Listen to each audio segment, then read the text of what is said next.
सभी विद्यार्थियों को नमस्कार। पिछली वीडियो में हम प्रेजेंट टेंस सीख ही चुके हैं और आज हम पास्ट टेंस के बारे में सीखेंगे।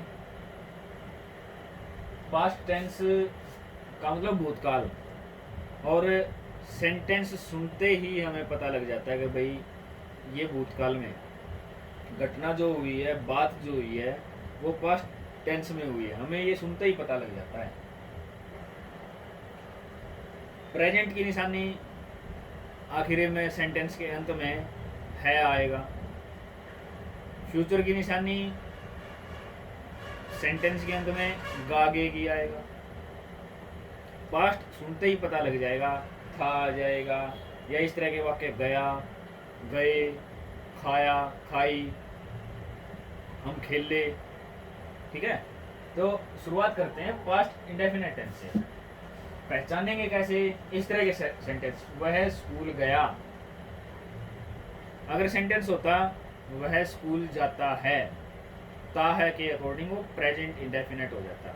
लेकिन वह स्कूल गया, इसका मतलब कि भाई पास्ट की बात है तो पास्ट इंडेफिनिट टेंस हो जाएगा। और स्ट्रक्चर कैसे पता लगे? स्ट्रक्चर मैंने पहले बताया था कि सबसे आरंभ में सब्जेक्ट और सबसे आखिरी में ऑब्जेक्ट का प्रयोग होता है।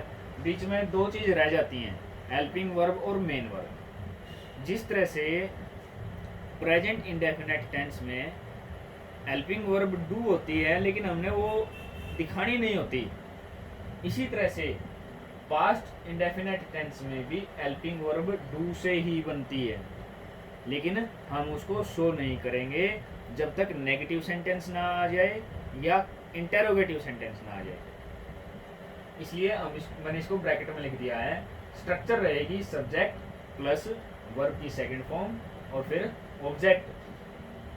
हाँ, अगर नेगेटिव सेंटेंस बनाना हो तब स्ट्रक्चर हो जाएगी हमारी सब्जेक्ट प्लस वर्ब की सेकंड फॉर्म की बजाय ये जो सेकंड फॉर्म उठ के डू पे आ जाएगी। सब्जेक्ट प्लस डिड, फिर नॉट, फिर वर्ब की फर्स्ट फॉर्म और फिर ऑब्जेक्ट। इस तरह से होगा। अब वाक्य था हमारा वह स्कूल गया। इसकी अंग्रेजी बनाएंगे ही, फिर डू हमने छोड़ देना है। अगर डू बाहर लेके आएंगे तो डू का हम डिड लिखेंगे। ही वेंट टू स्कूल, यहां वर्ब की सेकंड फॉर्म लगानी है।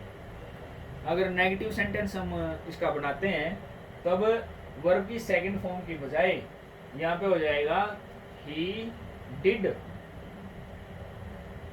डू का डिड हो जाएगा, फिर हेल्पिंग वर्ब के बाद नॉट, ही डिड नॉट, और वर्ब की फर्स्ट फॉर्म रह जाएगी he did not go to school हो जाएगा। ठीक है, अगर कोई बात समझ में ना आती है तो मुझे मैसेज करके पूछ लेना। इस तरह से अगर हम पास्ट इंडेफिनिट में ही अगर इंटेरोगेटिव सेंटेंस बनाना शुरू करते हैं तो बनाएंगे हेल्पिंग वर्ब को सब्जेक्ट के आगे ले आएंगे। कैसे हो जाएगा? Did he go to school. कोई भी प्रश्नवाचक वाक्य बनाना हो उसका बिल्कुल साधारण सा नियम ये है कि हेल्पिंग वर्ब को उठाओ और सब्जेक्ट से पहले रख दो। इंटेरोगेटिव सेंटेंस बन गया। अब कंटिन्यूअस टेंस पे चलते हैं। सबसे आसान है। पिछली वीडियो में मैंने बताया था कि कंटिन्यूअस टेंस जो है वो बी के बिना और वर्ब की फर्स्ट फॉर्म के साथ आईएनजी के बिना नहीं बनता। बी के रूप में प्रेजेंट इंडेफिनिट में हमने लगाया था इज, एम और आर। यहां हम लगाएंगे पास्ट टेंस में बी से बनेगा वाज और वर। बाकी चीज सेम है, एज इट इज है। प्रेजेंट कंटिन्यूअस में हमने बनाई थी सब्जेक्ट प्लस बी का रूप इज, एम, आर, फिर वर्ब की फर्स्ट फॉर्म के साथ आईएनजी और फिर ऑब्जेक्ट। यहाँ पे क्या होगा? सब्जेक्ट के बाद हेल्पिंग वर्ब वाज वर, कहां से आई?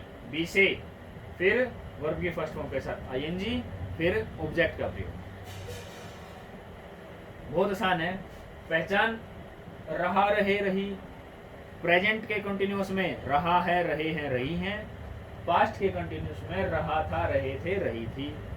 यहाँ से हम नोट कर सकते हैं, जैसे एक वाक्य लिख दिया हमने, हम पढ़ रहे थे। कैसे बनाएंगे? Subject we, helping verb we के साथ लगाएंगे, वी से क्या बनेगा? Were, we were studying, verb की फर्स्ट फॉर्म के साथ आईएनजी, वी वर स्टडिंग। आगे कुछ भी आ सकता है, हम बुक किताब पढ़ रहे थे, we were studying a book, इस तरह से कर सकते हैं। नेगेटिव बनाना हो तो हेल्पिंग वर्ब कहाँ लगेगी? हेल्पिंग वर्ब नहीं, सॉरी, नोट कहाँ लगेगा? हेल्पिंग वर्ब के तुरंत बाद। एक से अधिक हेल्पिंग वर्ब भी हो सकती है, तब नोट हमने पहली हेल्पिंग वर्ब के बाद लगाना, इस बात को ध्यान रखें। तो इसका नेगेटिव हो जाएगा वी वर नोट स्टडिंग, और इंटरोगेटिव हो जाएगा वर वी स्टडिंग। इस तरह से करना है, बिल्कुल ही संक्षेप में बताऊंगा आपको, और ध्यान से सुनना है। परफेक्ट टेंस पर चलते हैं, पास्ट परफेक्ट पर। प्रेजेंट परफेक्ट टेंस की मैंने बताई थी पहचान, चुका है, चुके हैं, चुकी हैं। इसी तरह से पास्ट परफेक्ट में आ जाएगा चुका था, चुके थे, चुकी थी। जैसे ये सेंटेंस यहाँ लिखा हुआ है, वह कूद चुका था, देखते ही हमें पता लग गया भाई चुका था आ गया, तो पास्ट परफेक्ट टेंस है। चुका से परफेक्ट और था से पास्ट, चुका से परफेक्ट और था से पास्ट का पता लगाते हैं। स्ट्रक्चर कैसे बनेगी?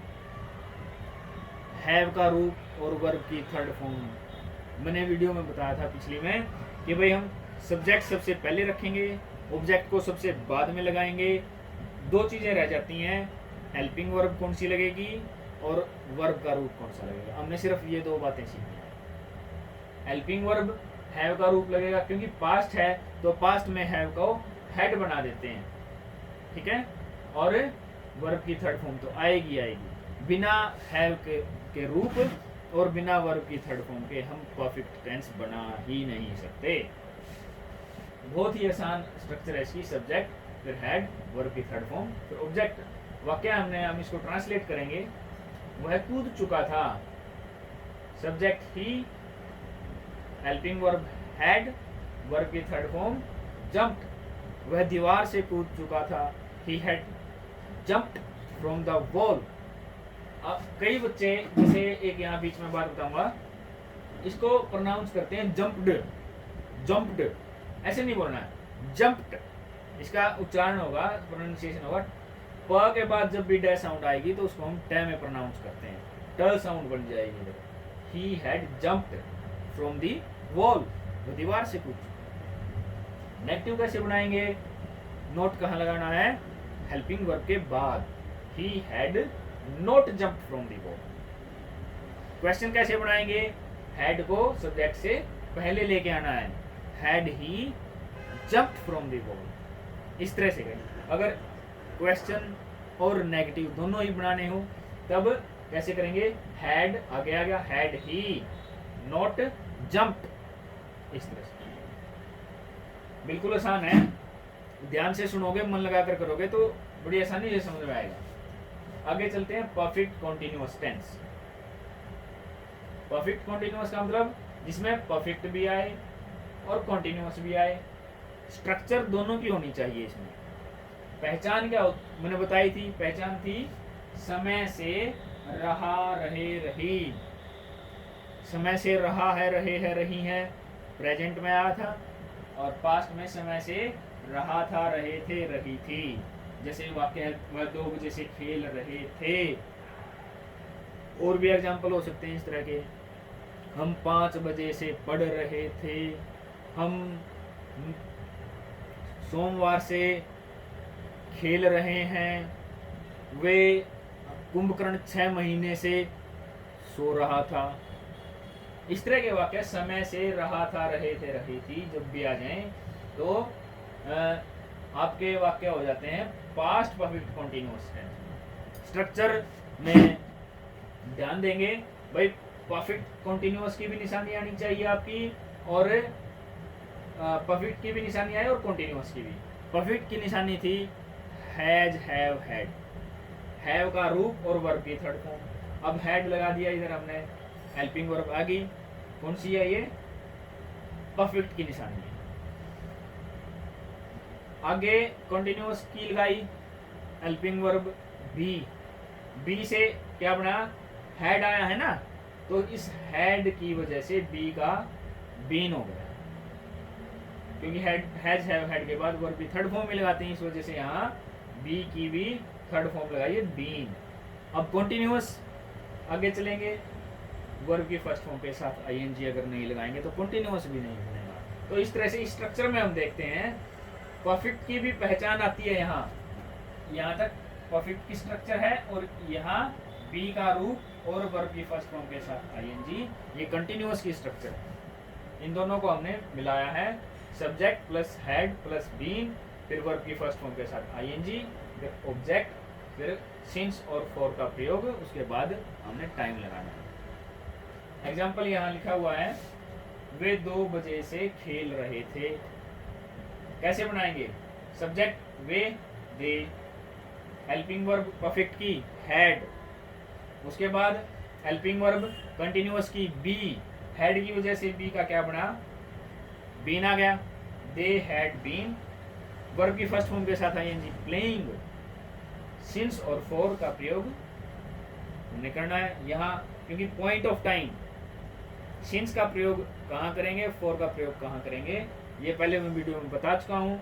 अगर ये सिंस और फॉर का प्रयोग सीखना तो आप चैनल से वीडियो देख सकते हैं, use of since and for. और यहाँ 2 o'clock क्योंकि पॉइंट ऑफ टाइम है, इसलिए यहाँ फॉर की बजाय हमने सिंस का इस्तेमाल किया। बड़ा ही आसान टेंस है, और आई होप कि आपको समझ में आ गया होगा। एक बार फिर से रिवाइज कर लेंगे। इंडेफिनेट में सब्जेक्ट वर्ब की सेकंड फॉर्म और ऑब्जेक्ट, कंटिन्यूअस में सब्जेक्ट बी का रूप वाजवर और वर्ब की फर्स्ट फॉर्म के साथ आईएनजी, और ऑब्जेक्ट परफेक्ट टेंस में सब्जेक्ट हैड वर्ब की third form object, perfect continuous की स्ट्रक्चर में subject plus had been verb की फर्स्ट फॉर्म के साथ आईएनजी, फिर ऑब्जेक्ट सिंस फॉर उसके साथ टाइम।